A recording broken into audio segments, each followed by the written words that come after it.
meal prep a big pot of soup at the start of the week, and then the next day I have all this soup left over, but I'm not in a soup mood anymore. And so today I'm going to show you how I make this hearty, really flavorful, delicious soup that is a great soup, but it can also be turned into something else that is entirely different if you have leftovers and you're in the mood for something a little different the next day. So I hope you guys enjoy.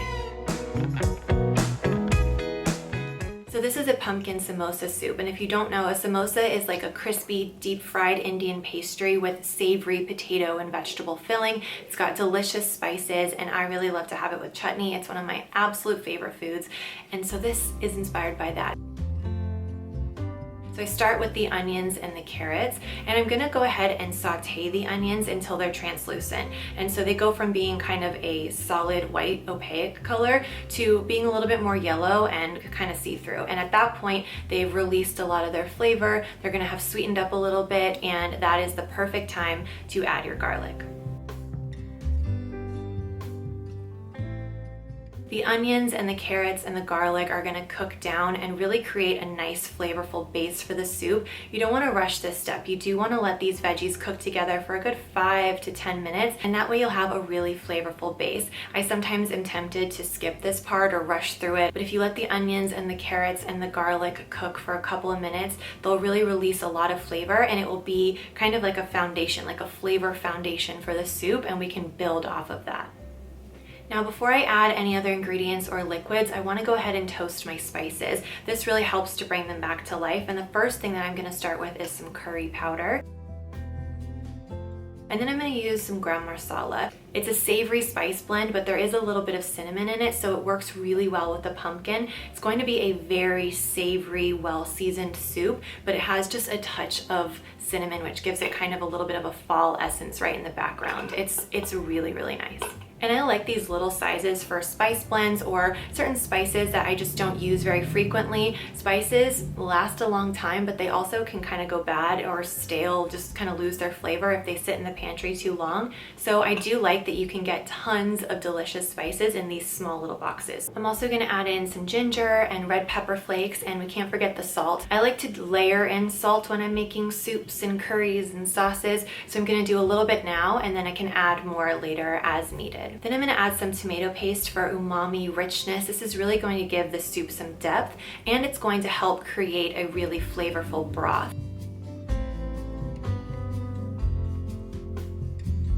I'll throw in my potatoes at this point and also my red lentils, and I'll mix this all together so that all of the vegetables, like the base vegetables of the soup, get nicely coated with the spices before we add any liquid. I went for red lentils for this recipe. I love how they cook down and they get super soft, and they help to kind of thicken the soup and make it really rich and hearty, but they're mild, so they're gonna take on all of the delicious flavors from the spices that we added.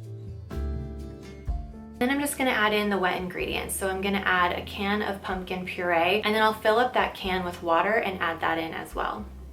Then I'm gonna add my veggie broth and a tablespoon of tamari. Now the tamari, again, is going to add richness and depth, just like that tomato paste. It's also gonna add a little bit of saltiness, but I also do a little extra pinch of salt at this stage too. Then all you have to do is bring it to a boil, and once it's boiling, I'm gonna cover it and let this simmer for about 30 minutes until the potatoes are softened and fork tender, and the lentils are nice and soft, and they've kind of thickened the broth a little bit.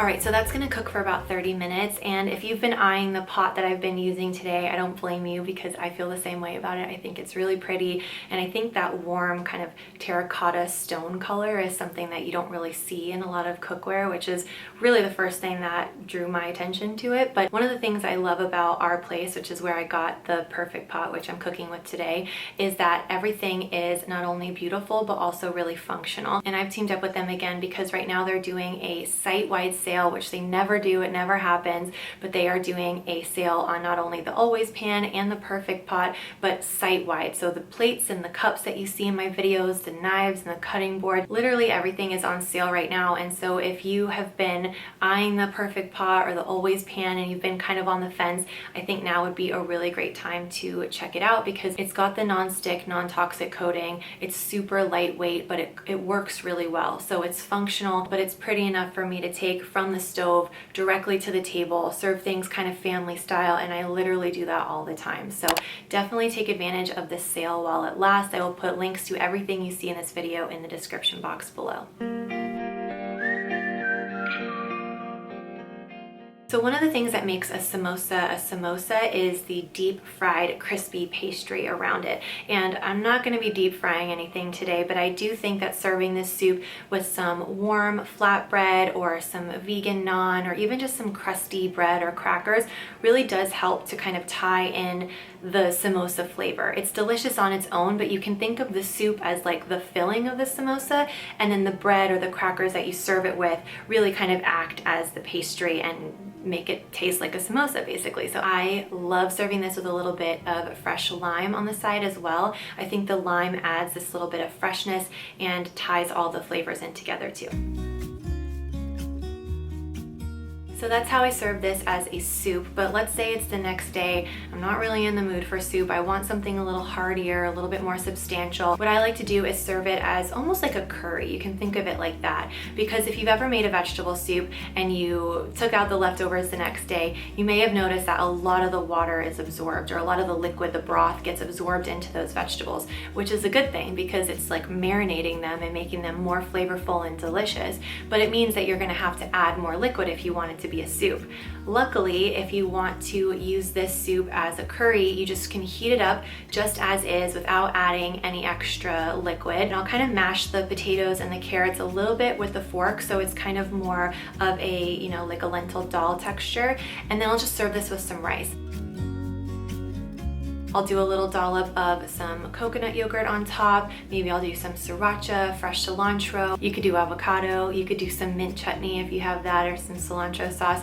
Whatever you have on hand. It really is just about pairing it with a warm grain like rice or quinoa, and then kind of zhuzhing up the toppings, and you have a completely different meal. Thank you again to Our Place for teaming up with me on this video. Don't forget to click that link and subscribe if you enjoyed this video, and I will see you in a video very soon.